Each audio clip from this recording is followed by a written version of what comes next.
Hi అండి. ఇదొచ్చేసి మొన్న మా అబ్బాయి కాలయితే బెనికిందమాట.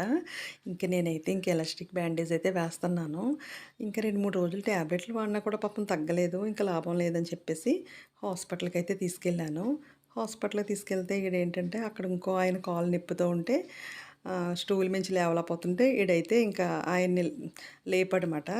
మేము చూపించుకొని ఇంటికొచ్చేసాం. ఇంటికొచ్చిన తర్వాత నేను అడిగాను, "నీకే కాలు బాలేదు కదరా! నువ్వే ఒక కుంటి గుర్రం కదరా! నువ్వు ఆయన్నెలా లేపావురా?" అంటే, "పోన్లేమ్మ పాపమమ్మ పుణ్యం వస్తది" అని అన్నాడు. "అది కాదురా!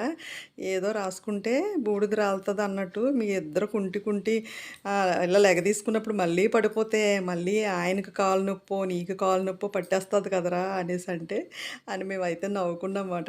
ఆడు మంచితనానికి ఒక లైక్ ఇచ్చుకోండి. పాపం వాడైతే ఆడి కాలు బాగోపోయినా ఇంకొక అతన్నయితే లేపడానికైతే ట్రై చేశాడు పాపం. చాలా మంచి మనసు నా కొడుకుదొచ్చేసి.